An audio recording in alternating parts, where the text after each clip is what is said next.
दंडोत प्रणाम। धन्य प्रणाम भारती माता जी। हरे कृष्ण।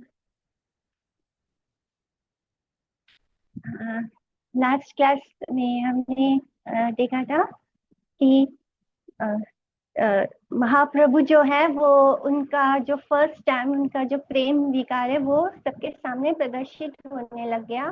श्री कृष्ण के प्रति विरह महसूस करके वो धूलि में नीचे जमीन पर लोटपोट होने लगते हैं और उनके और बहुत ही ऊंचे स्वर में रोने लगते हैं। रो रो के वो एकदम उसी भाव में चले जाते हैं। तब कुछ शिष्य उनके वहां पहुंचकर उनको बहुत ही यत्न करके उनको स्थिर करने की कोशिश करते हैं। प्रभु बले तुम्हारा सकले यहाँ घरे, मुई आर ना आई मु संसार भीतरे। तो प्रभु बोलते हैं कि तुम सब लोग अब अपने घर जाओ। अपने सब शिष्यों को बोलते हैं मैं अब संसार में नहीं वापस आऊंगा। यानी अब वो उस मटेरियल वर्ल्ड का कोई भी तरह से वो हिस्सा नहीं बनना चाहते।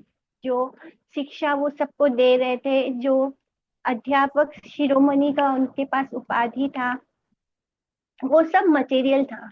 वो कहते हैं कि अब तुम सब जाओ, मैं संसार में वापस नहीं आऊंगा। मथुरा देखी मुई चाली मुसर्व था, प्राणनाथ मोरा कृष्ण चंद्र पाण यथा। यानी मैं तो अब अपने प्राणनाथ कृष्ण चंद्र को पाने के लिए सर्वथा मथुरा देखने जाऊंगा। तो प्राणनाथ कृष्ण चंद्र मधुर कांत रस की आश्रय गोपी के भाव में विभावित होकर उसी रस के विषय में ब्रजेंद्र नंदन के प्रति संबोधन उक्ति।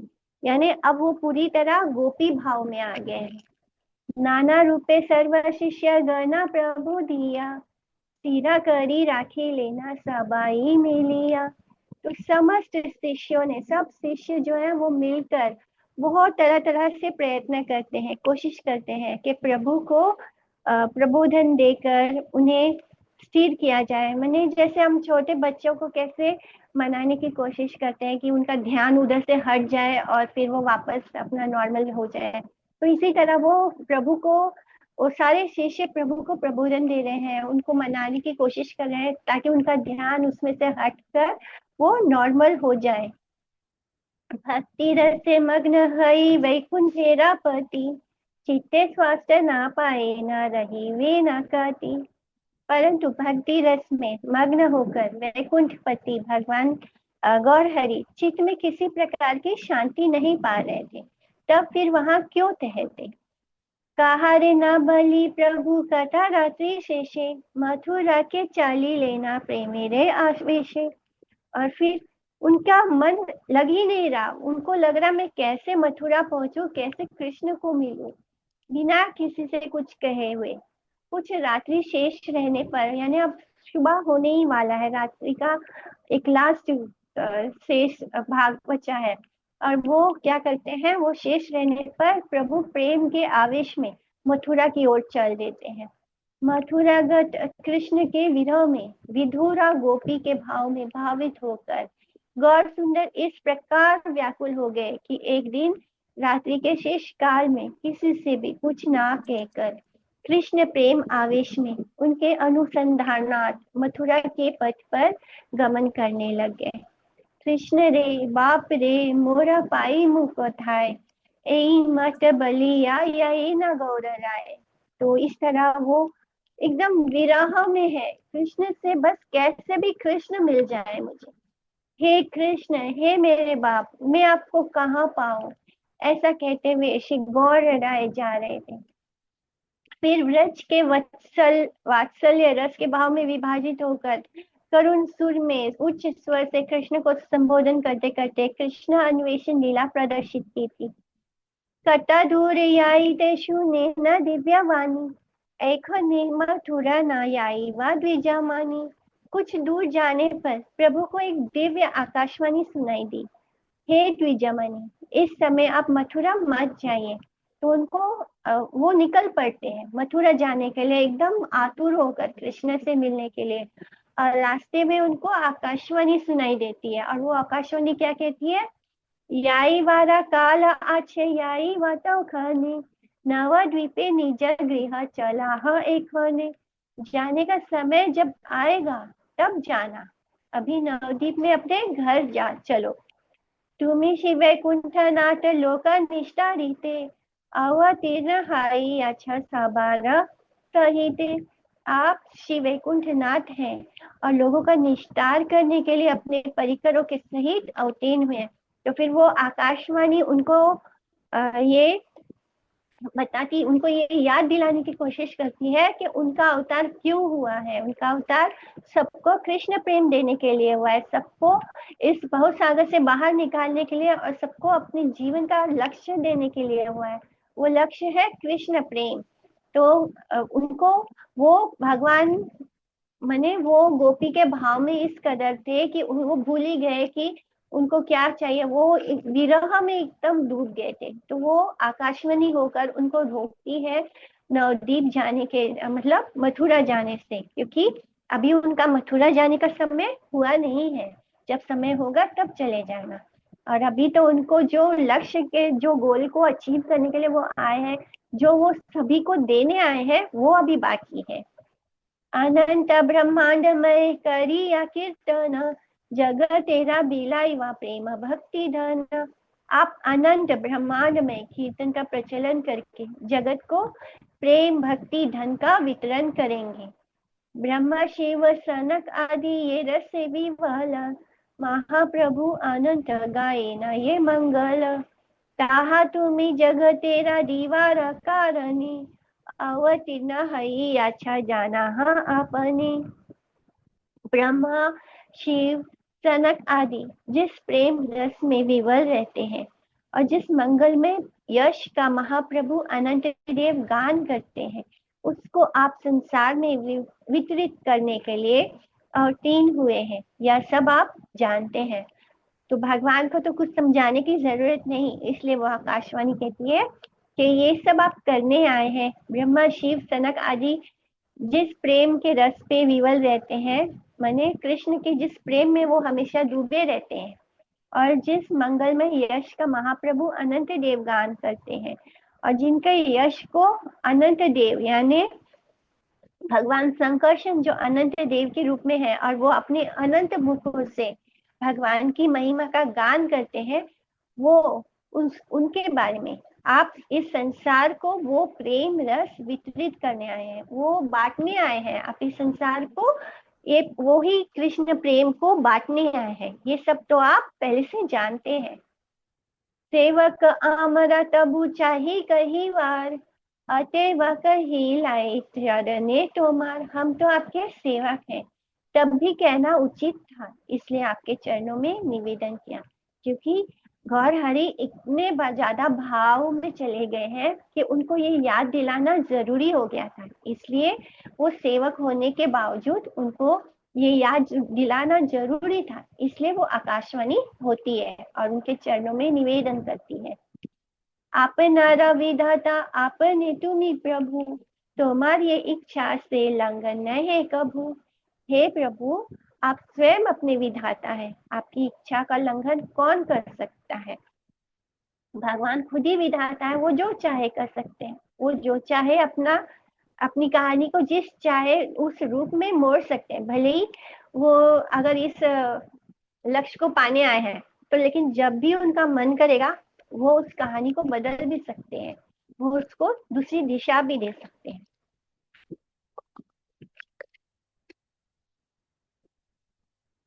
अतएव महाप्रभु चला तुम्ही घरा, विलंबे देखीवा आसी मथुरा नगरा। इसलिए हे महाप्रभु, आप घर चलिए, उसके बाद आकर मथुरा नगर देखिएगा। आकाशवाणी में देवताओं ने कहा, हे परमेश्वर गौसुंदर, आप जो इस अवतार द्वारा जगत में नाम प्रेम वितरण करने के लिए अवतीर्ण हुए हैं, वह कथा हम आपके नित्य सेवक रूप से आपको स्मरण करा रहे हैं। अभी आपका मथुरा जाने का प्रयोजन नहीं है। आप स्वयं सभी के विधाता हैं। आपकी निरंकुश अभिलाषा का कोई उल्लंघन या अतिक्रमण नहीं कर सकता है। इसलिए आप अभी मथुरा ना जाकर श्री मायापुर नवद्वीप में शुभ विजय कीजिए। सुनिया आकाशवाणी श्री गौर सुंदर, निर्वताहला प्रभु हरिशांतर। तो ये आकाशवाणी सुनकर श्री गौर सुंदर मथुरा जाने से वापस आ गए और हृदय में प्रसन्न हुए। वासायासिया सर्व शिष्य रसहिते, निज गृहे चली लेना भक्ति प्रकाशिते। अपने वास स्थान पर आकर वे अपने सब शिष्यों के साथ भक्ति प्रकाशित करने के लिए अपने घर को चल दिए, यानी नवद्वीप को चल देते हैं। नवद्वीप गौर चंद्र करेला विजय, दीने दीने बाड़े प्रेमा भक्ति रा उदय। तो श्री गौर सुंदर नवद्वीप में लौट आए और उनमें प्रेम भक्ति के विकार दिन प्रतिदिन वृद्धि को प्राप्त होने लगे, यानी उनका जो प्रेम का विकार था वो दिन ब दिन बढ़ते जा रहा था। कृष्ण प्रेम जो उनके हृदय में था, जो विरह उनके हृदय में था कृष्ण के प्रति, वो दिन ब दिन और उसमें वृद्धि हो रही थी। आदि खंड कथा परिपूर्ण एई हईते, मध्य खंड कथा एबे सुना भाल मथे। तो आदि खंड की जो कथा है वो अब यहाँ पे पूर्ण हो गई। यहाँ तक जो लीला थी जो हमने पढ़ा वो सब क्या था, वो आदि खंड की लीला थी, जिसमें उन्होंने अभी तक अपने प्रेम और भक्ति, कृष्ण भक्ति को उन्होंने प्रकाशित नहीं किया था। लेकिन अब लास्ट में जब गया पहुंचने के बाद और अपने गुरुदेव से दीक्षा लेने के बाद उनके अंदर जो प्रेम के सिम्टम्स है, जो एक्सटेटिक सिम्टम्स है, वो प्रकट होना शुरू हो गए थे और अब वो वापस नवद्वीप पहुंच चुके हैं और यहीं पे हमारा आदि खंड की कथा पूर्ण होती है। और इसके आगे जो कथा है वो मध्य खंड की कथा को मन लगाकर सुनिए। विष्णु मंत्र दीक्षा प्राप्त करने से पहले अज्ञानी कर्म संज्ञों के वचनार्थ प्रभु के कर्म कांड लीला अभिनय श्रवण से गौर कृपा लाभ। ये वा सुने ईश्वरेरा गाये या विजय, गौरचंद्र प्रभु तारे मिलीवा हृदय।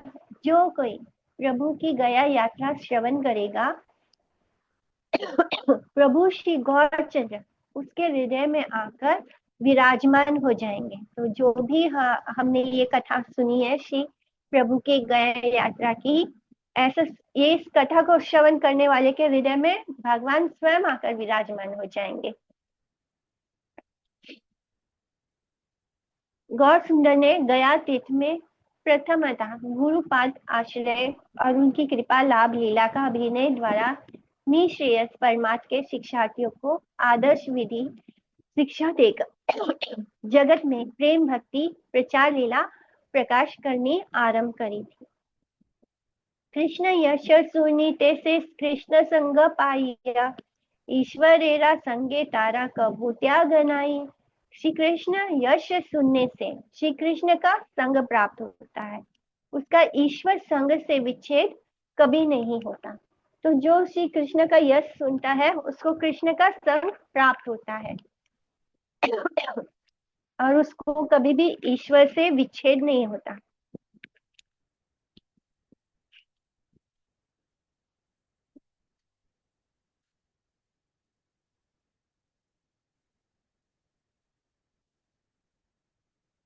यानी वो कभी भी भगवान के संग से दूर नहीं होता। गौर कृष्ण का यश कीर्तन श्रवण करते करते गौर कृष्ण का साक्षात संग प्राप्त होता है, यानी भगवान उनको साक्षात मिलते हैं जब हम गौर हरि का यश कीर्तन करते हैं और उसको श्रवण करते हैं। क्योंकि कृष्ण कथा या कृष्ण नाम स्वयं कृष्ण विग्रह अर्थात कृष्ण स्वरूप एक है। भगवान कृष्ण का नाम या भगवान कृष्ण वो दोनों ही कृष्ण विग्रह हैं और वो एक ही है, अभिन्न है। उनमें माया के भोग जनित किसी प्रकार का भेद लेश मात्र नहीं है। गौर के अपराकृत कथा प्रसंग में कृष्ण यशो रहित कोई कथा नहीं है, अथवा गौर लीला को कृष्ण लीला से पृथक बुद्धि करने का कारण नहीं है। यानी भगवान गौर हरि की जो लीला है उसमें कहीं भी ऐसा नहीं है कि उसमें कृष्ण की यशो के यश को गाया नहीं गया हो। इसलिए गौर लीला और कृष्ण लीला को हमें कभी भी अलग नहीं समझना चाहिए। अंतर्यामी नित्यानंद बलीला कौतुके चैतन्य चरित्र किच्छु लिखिते पुस्तके। तो अंतर्यामी श्री नित्यानंद प्रभु ने मुझको कुछ चैतन्य चरित्र पुस्तक रूप में लिखने का कौतुक पूर्वक आदेश किया। ताहा कृपाए लिखी चैतन्य कथा स्वतंत्र है ते शक्ति नाही का सर्वथा। तो उन्हीं की कृपा से मैं श्री चैतन्य देव की कथा को लिख रहा हूँ। इसमें किंचित मात्र भी स्वतंत्र शक्ति नहीं है। भगवान के बारे में अगर कुछ लिखना है तो भगवान की कृपा चाहिए। अगर भगवान कृपा नहीं करेंगे तो हम हजार कोशिश भी कर लें, कुछ नहीं लिख पाएंगे, कुछ भी नहीं लिख सकते। तो वही बात बोल रहे हैं ठाकुर महाशय श्री वृंदावन दास ठाकुर के, जो जो भी उन्होंने लिखा है वो श्री नित्यानंद प्रभु की कृपा से लिखा। नित्यानंद प्रभु भी कृष्ण से अभिन्न है। काष्ठेरा पुत्र लिए ना कुह के ना चाहे, यही मता गौर चंद्र मोरे ये बोलाए। काष्ठ की पुतली को जैसे बाजीगर नचाता है, उसी प्रकार श्री गौर चंद्र मुझसे जो बुलवा रहे हैं वही लिख रहा हूँ। चैतन्य का ठार आदि अंत नहीं जानी, ये ते माते चैतन्यरा यश से बाखानी। मैं चैतन्य चंद्र की कथा का आदि और अंत नहीं जानता, जैसे तैसे श्री चैतन्य चंद्र का यश वर्णन कर रहा हूँ। पक्षी ये ना आकाशेरा अंत नहीं पाए, यथा दूर शक्ति तथा दूर उड़ी आए। पक्षी जैसे आकाश का अंत नहीं पा सकता, जितनी उसकी शक्ति होती है उतनी ही वो उड़ान भरता है। तो पक्षी पूरे आकाश को नहीं नाप सकता उड़कर, उसको उसके अंदर जितनी शक्ति होगी वो उतना ही उड़ सकता है। एक ग्रंथ लेखाय मोरे मदन मोहन, आमार लिखने एन शुके रबथन। से ही लिखी मदन गोपाल मोरे ये लेखाए, काष्ठे रपुत लिए ना कुह के नाचाए। चैतन्य चरितमृत, यानी जैसे जैसे मदन गोपाल लिखवा रहे हैं वो लिखते जा रहे हैं। काष्ठ की पुतली, जैसे लकड़ी की पुतली होती है, गुड़िया होता है, वो जैसे नाचता है कठपुतली, ठीक वैसे ही मैं, वो जैसे मुझे नचा रहे हैं, मैं उनके हाथों के इंस्ट्रूमेंट हूँ। उसी तरह वो जैसे चाहे मुझको इस्तेमाल कर रहे हैं। यही माता चैतन्य यही मता चैतन्य यह शेरा अंत नहीं, यारे यथा शक्ति कृपा सबे तथा गाई। तो उसी प्रकार चैतन्य चंद्र के यश का अंत नहीं है। कृपा करके प्रभु ने जिसको जितनी कृपा शक्ति दी है वह केवल उतना ही उनका गान कर सकता है। तो ऐसे जो हम लोग वैष्णव सॉन्ग, आजकल हम लोग श्लोका रेसिटेशन में वैष्णव सॉन्ग कर रहे हैं, वैष्णव कीर्तन कर रहे हैं।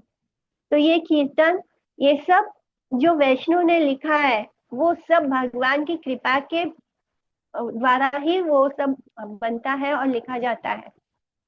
मतलब हमें साक्षात भगवान खुद प्रेरणा देकर अपने बारे में लिखवाते हैं। कोई भी अपने आप कृष्ण के बारे में कुछ भी नहीं लिख सकता, कुछ भी नहीं बोल सकता। इसलिए इन वैष्णव सॉन्ग्स को जब हम गाते हैं, सुनते हैं, बोलते हैं और खुद उसको गाते हैं, उससे हमें साधु संग तो प्राप्त होता ही है। कैसे? क्योंकि इन्हें लिखने वाले शुद्ध वैष्णव साधु हैं, और जब उनके ही गीत को हम दोबारा गाते हैं, बार बार उसको सुनते हैं, तो वो साधु संग के रूप में हमें प्राप्त होता है, जिससे कि भगवान कृष्ण की कृपा भी प्राप्त होती है। नभा पतन त्यात नभा पतन पतन पतन्त्यात्म समम पत्र पतात्रीनस्तथा समम विष्णु गतिम विपश्चिता।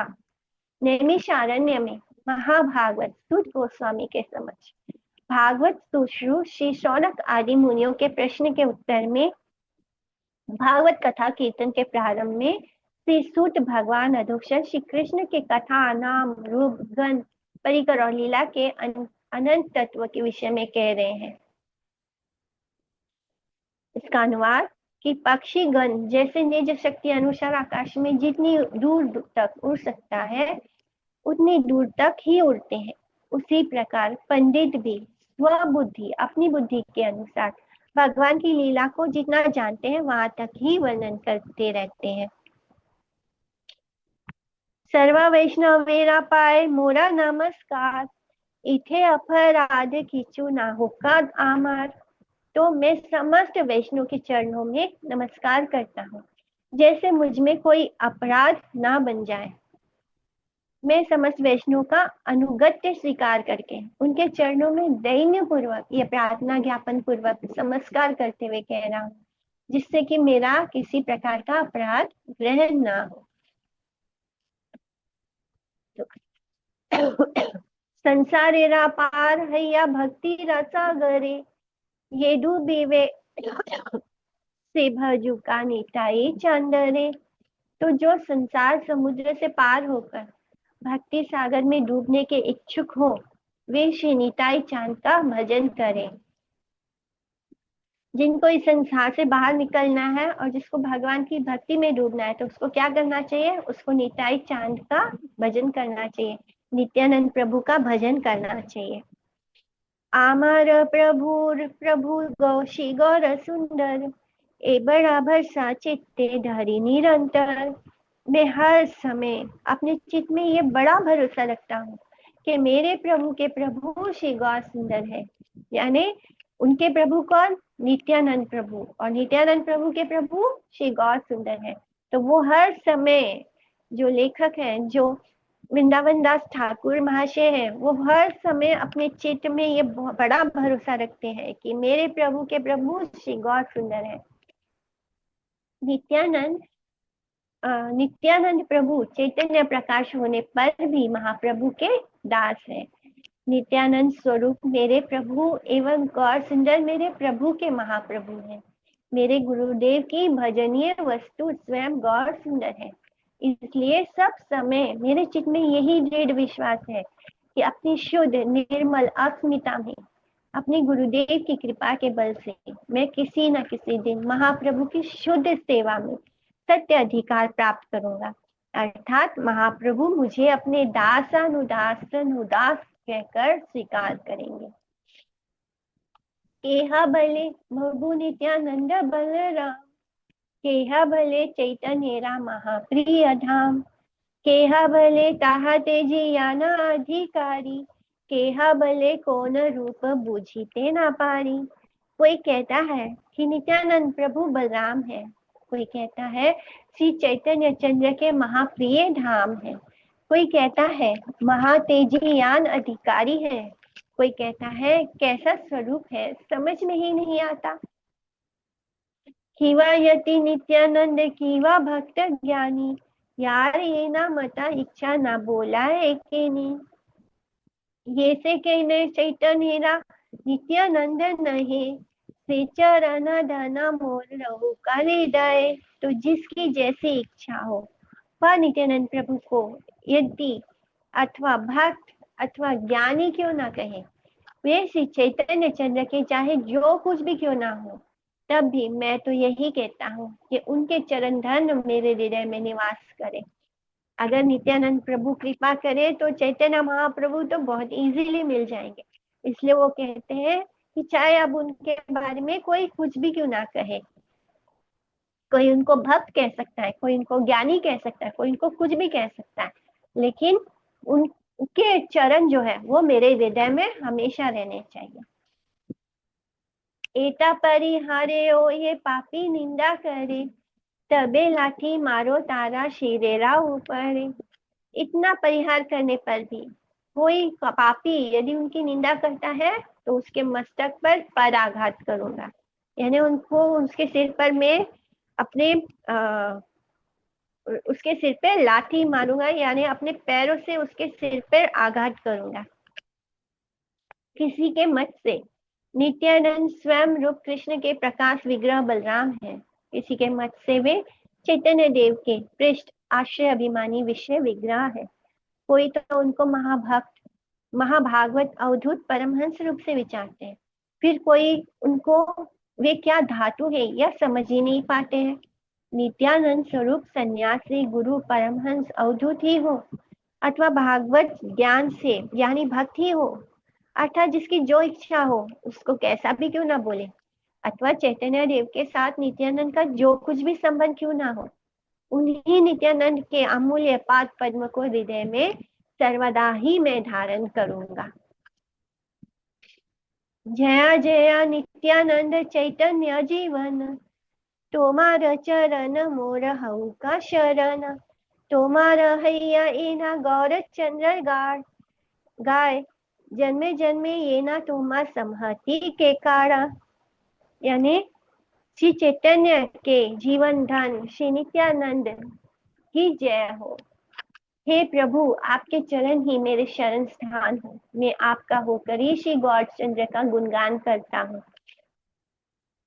करता रहो एवं जन्म जन्मांतर में आपके ही संग विचरण करो। यानी कि हे प्रभु, मेरा जिस किसी योनि में जन्म क्यों ना हो, आपके अनुगत अनुचर रूप से मैं जैसे अनुगमन कर पाऊं। और हे प्रभु, आप जब महाप्रभु के गुणगान के अतिरिक्त और कुछ नहीं करते हैं, तब आपका सबसे कनिष्ठ दास मैं भी जैसे आपकी सेवा की किंचित सहायता संपादनार्थ निरंतर नियुक्त रह सकूं।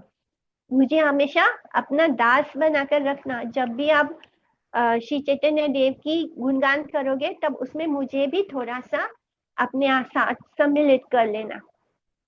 वर्तमान काल में विश्व वैष्णव राजसभा के संश्लिष्ट मठवासी अप्राकृत वैष्णव वृंद समस्त संसारिक कार्यों का परित्याग करके गौरचंद्र का गुणगान करने के लिए नित्यानंद स्वरूप का अनुगमन कर रहे हैं। वे ही ठाकुर वृंदावन के प्राकृत निर्मल अंतेवासी हैं। इस कारण उनके विरोधी कलिह दुर्बुद्धि जन अवश्य ही पाप परायण और नरक पथगामी है। यानी बहुत सारे लोग अपने आप को नित्यानंद स्वरूप में अनुगमन करते हैं, तो कोई भी नित्यानंद प्रभु नहीं बन सकता।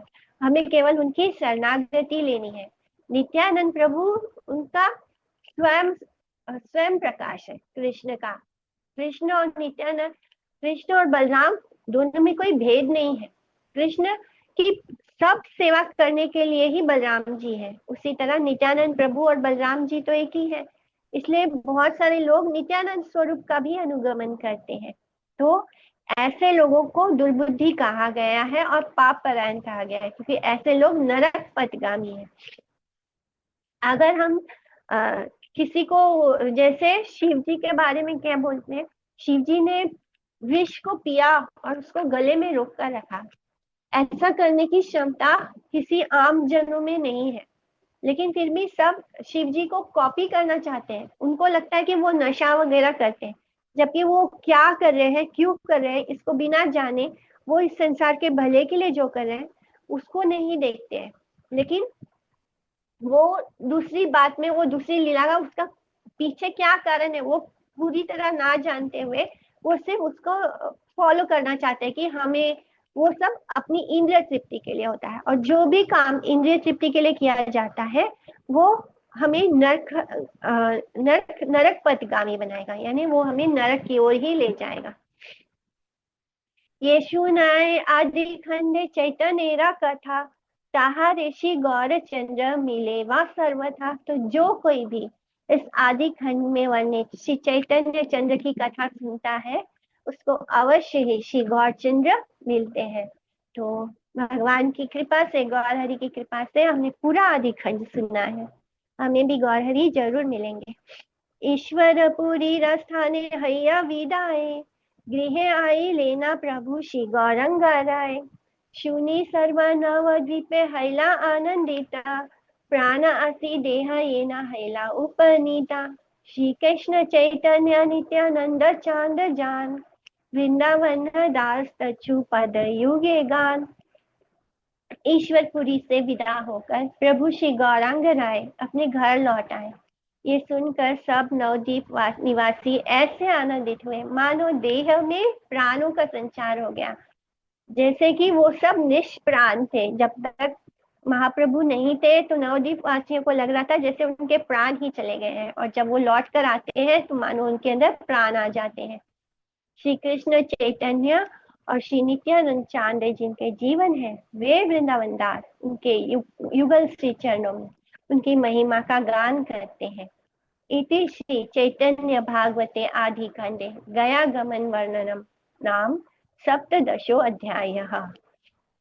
जैसे जीव के प्राण वायु स्तब्ध होने से उसको मृत तुल्य कहा जाता है, एवं निश्चल देह में प्राण संचारित होने से उसको हृष्ट और चेतन कहा जाता है, उसी प्रकार गौर सुंदर की श्री मायापुर से कुछ समय के लिए गया तीर्थ की ओर यात्रा एवं वहां पर कुछ समय तक अवस्थान करने पर समग्र सभी नवद्वीपवासी प्राणहीन हुए थे, और अभी श्री गौर सुंदर के श्री मायापुर नवद्वीप में प्रत्यावर्तन से सभी संजीवित हो गए।